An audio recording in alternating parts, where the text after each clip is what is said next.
কারণে আসলে এখন সরাসরি হামলা হচ্ছে মসজিদে।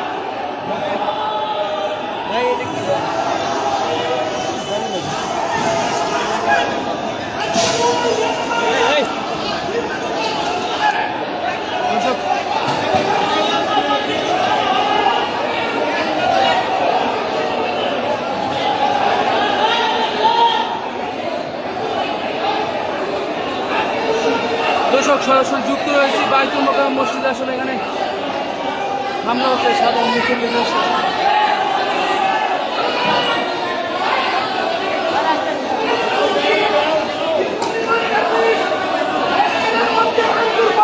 নুর ভাই, ভিতরে কি হয়েছে আসলে বিষয়টা?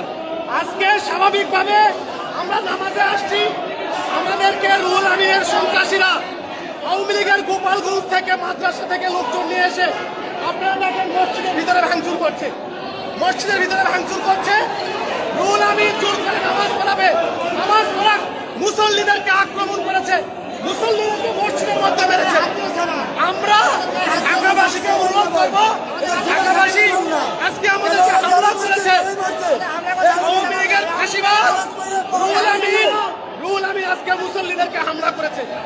ঢাকাবাসীকে আহ্বান করবো, সবাই ঢাকাবাসী বাইতুল মুকাররমে সবাই আসেন প্লিজ। সবাই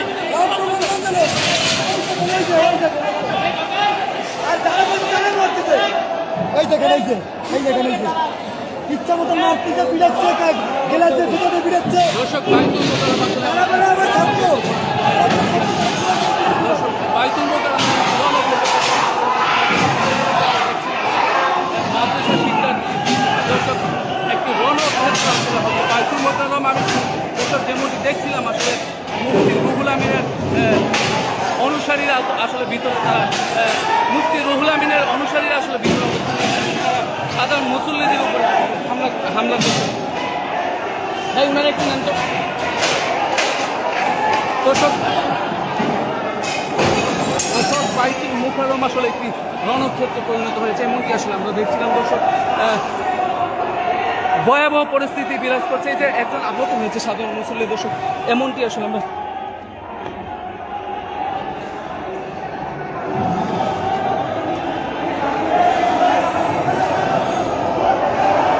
দর্শক বাইতুল মোকাররম একটি রণক্ষেত্র পরিণত হয়েছে। এখানে সাধারণ মুসল্লি, এই যে সাধারণ মুসল্লি আসলে আহত হয়েছে নানানভাবে, যেমনটা আমরা দেখছিলাম। কি হয়েছে আপনার সাথে একটু যদি বলতেন।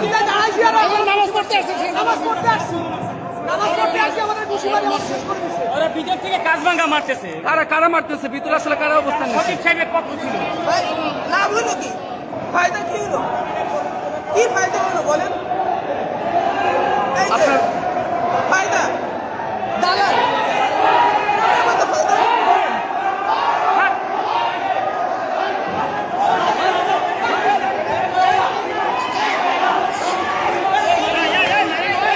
দর্শক বাইতুল মোকাররম আসলে রণক্ষেত্রে পরিণত হয়েছে। দর্শক যেমনটি আমরা দেখেছিলাম আসলে বাইতুল মোকাররম একটি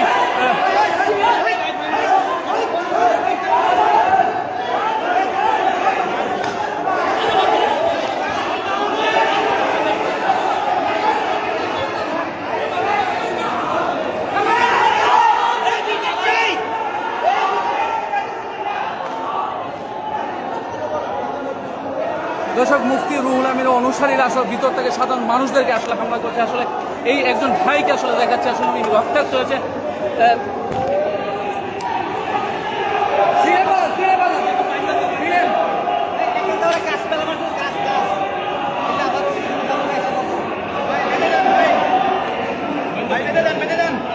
সমস্যা নাই।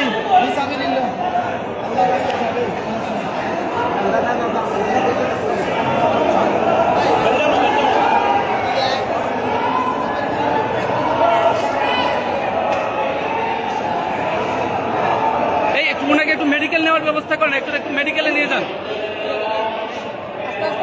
আসলে এখন এক ভাই আসলে ভিতরে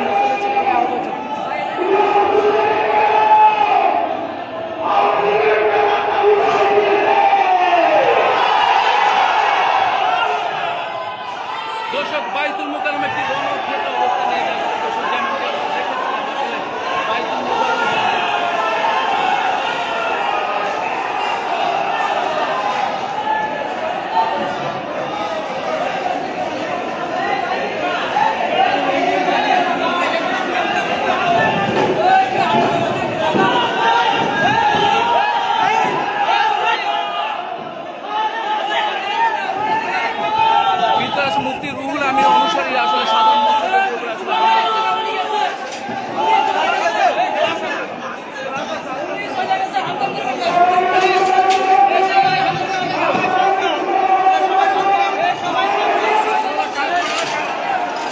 দর্শক এখানে আসলে কাজ আসলে বাইতুল মুকাররম মসজিদে আসলে গ্লাসগুলো আসলে যেগুলো